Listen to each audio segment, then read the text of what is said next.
Empezamos. Es mi deber informarles que a partir de ahora la reunión está siendo grabada, así que todo lo que diga puede y será usado en nuestra contra por Microsoft. Bien, entonces vamos a iniciar con el contenido de la asignatura. Esto es Física General 1 y es un curso introductorio a las leyes o al estudio de las leyes que rigen la naturaleza. Entonces, qué es la física? Este es un tema bastante filosófico sobre qué es la física, qué busca resolver. Vamos a partir porque es una ciencia experimental. Todo lo que conocemos o lo que podemos conocer a través de la física está basado en experimentos, a excepción pues de la física teórica, que todavía no tenemos la tecnología para probar esas explicaciones de la naturaleza, y por eso se llama teórica, porque todavía no hemos podido diseñar o buscar una forma de probar estas teorías. Disculpen mi teléfono. Bien. Ahí sí. Tenemos entonces que la física está basada en el método científico. Se observa un fenómeno en la naturaleza, uno se hace la pregunta sobre el comportamiento de este fenómeno y uno intenta dar su explicación. Como ustedes van a trabajar un video sobre la historia de la física que está en el campus virtual, eso es la próxima semana. Inicialmente, cuando usted arrojaba un objeto y este se detenía, la explicación era que el objeto se cansó de seguir rodando y que por eso se detuvo. Bueno, de esa explicación al día de hoy, pues ha cambiado bastante. Entonces, se formula una hipótesis y usted hace predicciones, ¿sí? Y estas, pues, tienen que poder medirse. Para esto planea un experimento, analiza los datos. Esto lo hacen ustedes en las prácticas de laboratorio. Y a partir de esta hipótesis demostrada se elabora una teoría. Entonces una teoría no es un invento, sino que es una explicación de un fenómeno natural que se ha estudiado con experimentos bajo ciertas condiciones. No es algo que pues alguien se inventó de un día para otro o después de mucho filosofar, pues se lo inventó. No, hizo el experimento, eh, tomó sus mediciones, analizó los datos y ahí sí plantea y dice, bueno, todos los objetos que yo deje caer de mi mano llevarán una aceleración de 9.8 metros sobre segundo cuadrado. Esto lo digo porque yo he hecho diferentes experimentos y en todos y cada uno se ha comportado de esa manera. De ahí, pues, esa teoría podrá ser mejorada si usted empieza a tomar en cuenta otras condiciones, porque quizá esos objetos que yo dejé caer, los dejé caer cuando no había viento, los dejé caer en una habitación encerrada donde no hay corrientes de aire. Los objetos que yo dejé caer pues tenían una cierta forma geométrica o no geométrica, pero tenían una cierta forma. El material del que estaban hechos los objetos era cierto material que podemos decir era bastante pesado o bastante ligero. Bueno, todo eso se tiene que tomar en cuenta en el experimento. Y pues en ese sentido va la primera práctica de laboratorio que ustedes llevan. Luego, pues usted tiene su teoría, acude nuevamente a la naturaleza para ver si usted puede hacer predicciones y si la teoría cumple y puede hacer predicciones de fenómenos naturales, entonces a partir de ahí se formula una ley. Y ya pues todos asumimos que una ley es eso, como la palabra lo dice, algo que siempre se cumple. Vamos a ver que a lo largo de la física, a lo largo de la historia, perdón, hay varias leyes de la física que aún tuvieron que ser mejoradas, por decirlo así, mejoradas. Entonces, la teoría es la explicación que usted le da al fenómeno natural. Por ejemplo, tenemos los cometas. Un cometa es un cuerpo celeste que cada tanto tiempo usted puede ver en el cielo. Y entonces usted puede formular diversas teorías de por qué, de cada cuánto o del por qué de la aparición de dicho cometa.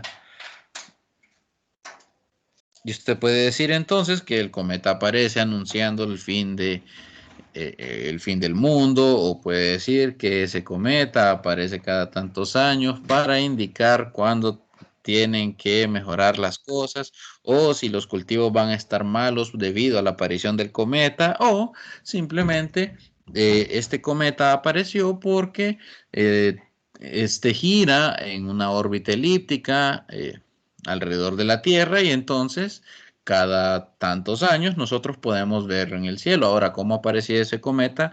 Pues está fuera de la explicación de mi teoría, pero yo le digo por qué y cada cuánto tiempo va a aparecer ese cometa. Y entonces el modelo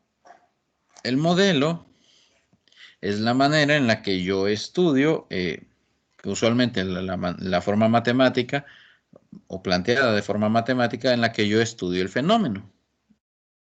Claro, yo no puedo venir y agarrar el cometa y tomarle mediciones y ver cuánto volumen tiene. No, no. Eh, hay un chiste que todos los físicos lo utilizan. Es si usted quiere calcular el volumen de una vaca, asuma que la vaca es esférica y simúlelo como una esfera. Bueno, el modelo sería eso. Asumir que la vaca es esférica y a partir de ahí calcular el volumen.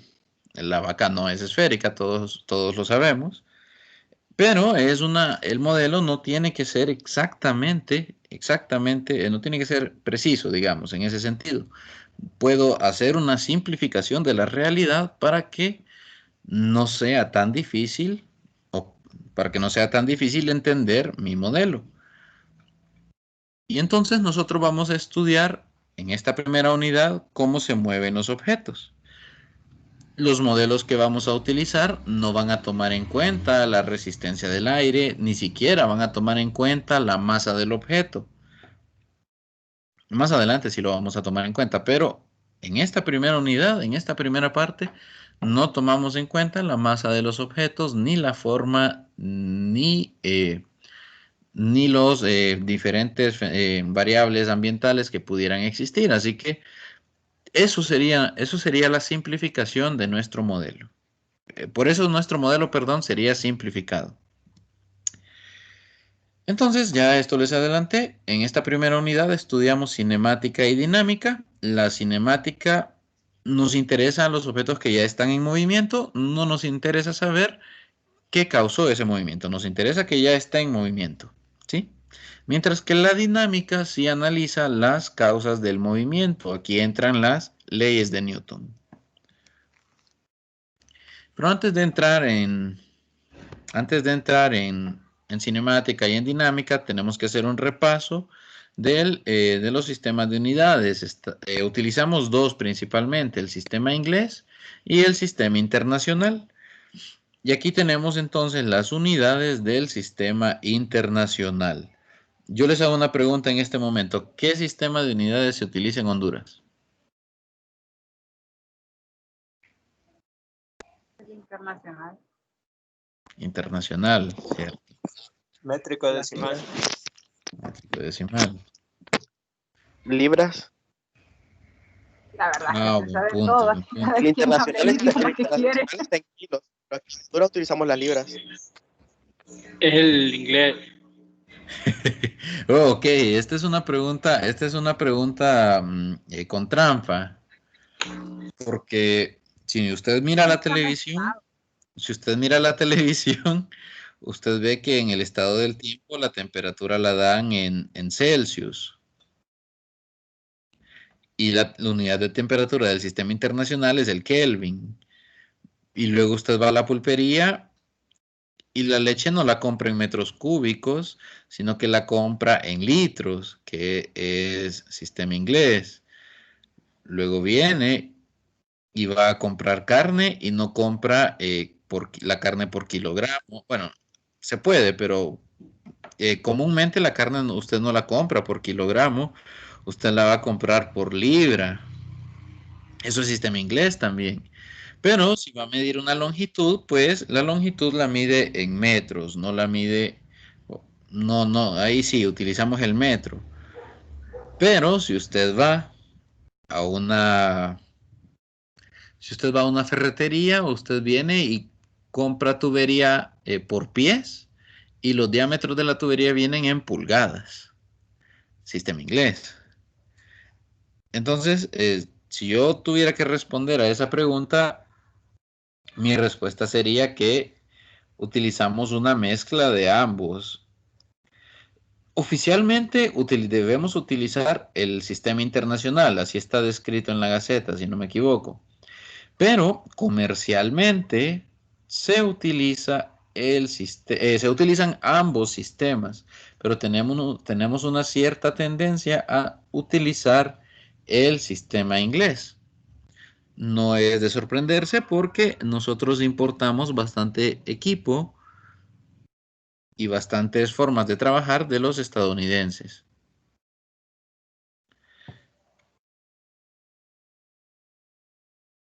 Ok, vamos a ver. Entonces, aquí tenemos las unidades del sistema internacional. Son más, pero aquí las más importantes con las que vamos a trabajar en esta primera unidad son longitud, masa y tiempo. El sistema MKS, bien. Aquí, bueno, no vamos a ahondar cómo se mide cada una. Esto ha ido cambiando a lo largo del tiempo. Inicialmente, pues se utilizaba una barra de platino iridio que se mantenía aislada del ambiente, pero ya después se definió basado en la longitud de onda de la luz naranja-roja emitida por el átomo de kriptón, pero luego, bueno, se define en base a la rapidez de la luz, si no me equivoco. Y el que sufrió no sufrió, la unidad que se redefinió hace muy poco, el año pasado, fue el kilogramo, el cual se ha dejado definido en términos de la constante de Planck.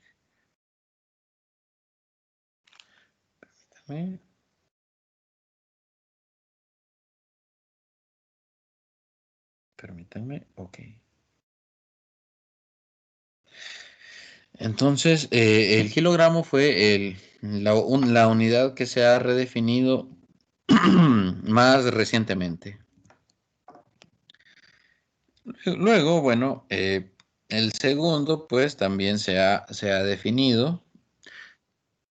Y es importante definir estas unidades, que son las unidades fundamentales,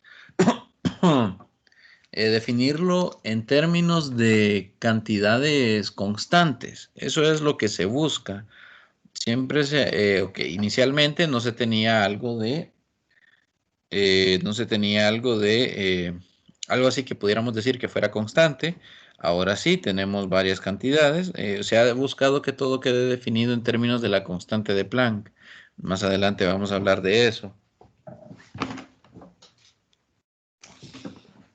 Permítanme. Ok.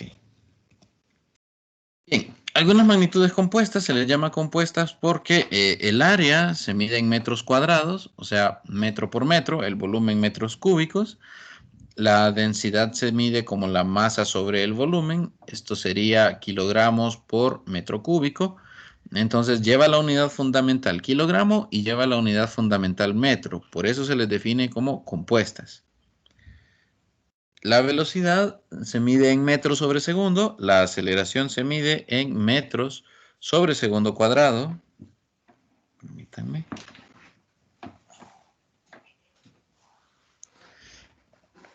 Permítanme, vamos a ponerlo aquí. Entonces, decíamos que el área se medía en metros cuadrados. Sí pueden ver la pizarrita, ¿verdad? Sí. Sí. Perfecto. El volumen, para no hablar en el aire, metros cúbicos. La densidad,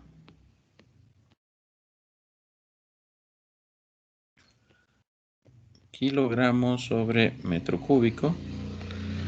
La velocidad,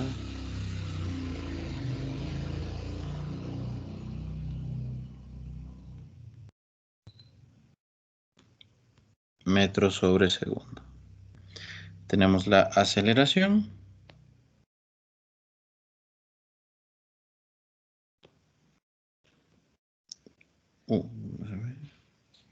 que se mide en metros sobre segundo cuadrado. Y tenemos la presión. La presión se mide en pascales, pero el pascal es newton sobre metro. Pero a su vez, el newton es el kilogramo metro sobre segundo cuadrado. Todo esto debería ir sobre metro. Esto de aquí, kilogramo metro sobre segundo cuadrado, es el newton.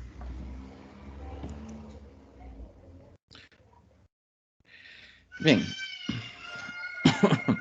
Tenemos aquí algunos prefijos, esto ya ustedes lo manejan, estoy seguro. Aquí vamos a trabajar principalmente con los kilos, con los mili y con los nano. Por ahí vamos a trabajar con ellos. Aquí se los dejo para que ustedes lo puedan ver en detalle. La presentación está disponible ya en el campus. Bien, entonces aquí esto es importante, la cantidad de cifras significativas, o las cifras significativas, perdón. Entonces, ¿con cuántas cifras significativas vamos a trabajar? Nosotros siempre vamos a trabajar cuando tengamos una división. Aquí, por ejemplo,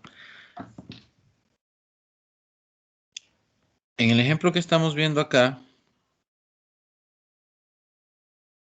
no ocupamos esto.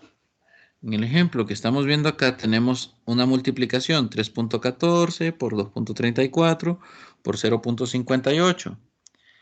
Entonces, la cantidad de cifras significativas que se deben dejar en el resultado debe ser igual al que tiene la menor cantidad de cifras significativas, que en este caso sería el 0.58, que tiene solamente dos cifras significativas.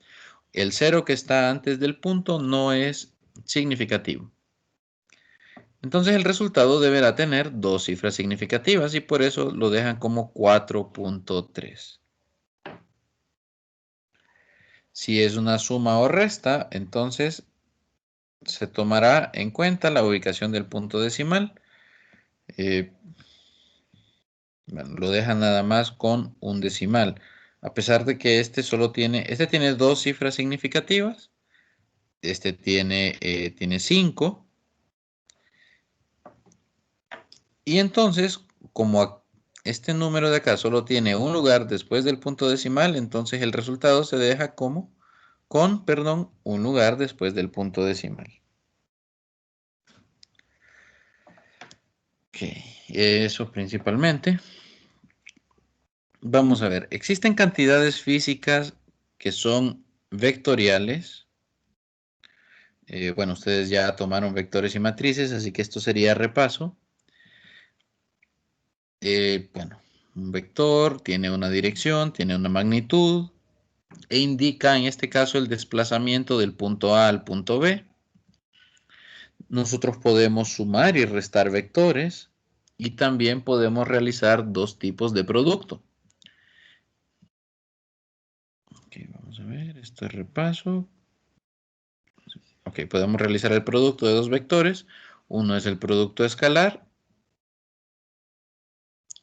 donde dependiendo de la notación que ustedes utilizaron, nosotros utilizamos la letra I para el eje X, J para el eje Y K para el eje Z. Entonces el producto escalar tiene esta propiedad que si usted tiene I.I, eso es igual a 1.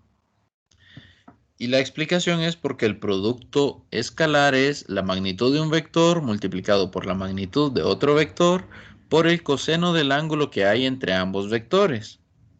Entonces en este caso, i.i, j.j y k.k siempre van a ser iguales a 1. Pero cuando tenemos, por ejemplo, x.y, que sería el caso de i.j, lo vamos a hacer acá.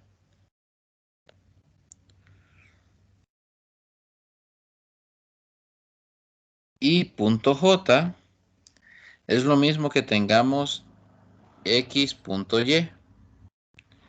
Y entonces el eje x con el eje y,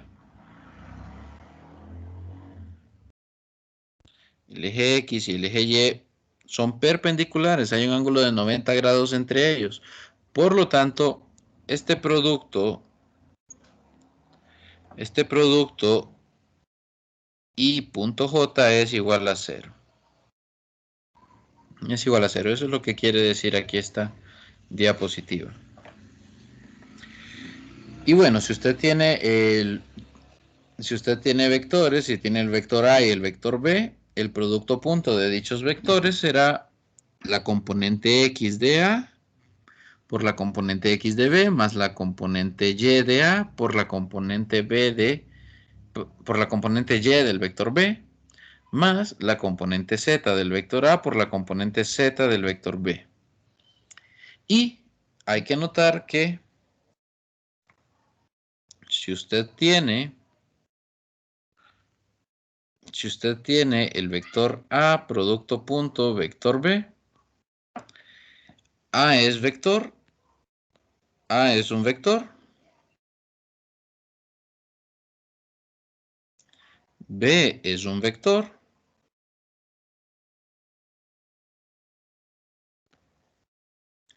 pero el resultado que tenemos acá es un escalar. Es decir, el resultado del producto escalar, pues es un escalar, a pesar de que usted hace el producto de dos vectores. Entonces, el resultado es un escalar. No es un vector. Es un escalar, perfecto. Cuestión diferente es cuando usted hace el producto vectorial o conocido también como producto cruz. En el producto cruz usted tiene dos vectores y el resultado es un tercer vector que es perpendicular a los otros dos vectores. Tal como lo están viendo ustedes en la imagen. El vector A y el vector B tienen un ángulo entre ellos, cualquiera. Y el producto cruz, el vector que resulta de hacer el producto cruz de ambos vectores, es un vector que es perpendicular tanto al vector A como al vector B. Entonces es un vector perpendicular a estos dos. Y pues tenemos la misma propiedad que teníamos, tiene propiedades similares a las que teníamos con el producto escalar. Como el producto vectorial, a ver, aquí está definido como la magnitud del vector A por la magnitud del vector B por el seno del ángulo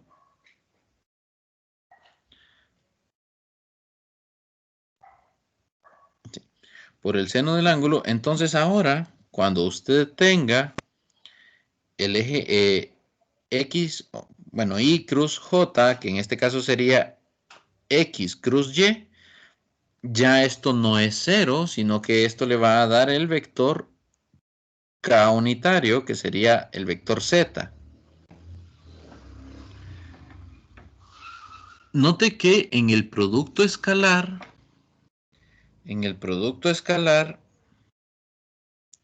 cuando usted tenía I.J, eso era 0, porque eran perpendiculares. Pero si ahora usted tiene I cruz J, eso es K. Vamos a ahondar en más detalles sobre el producto de vectores el día de mañana. El día de mañana vamos a quedarnos por aquí porque ya son un poco más de las 6. Solo me queda decirles que hay cantidades en física que son vectores y hay cantidades en física que son escalares. Entonces vamos a hablar de ellas el día de mañana.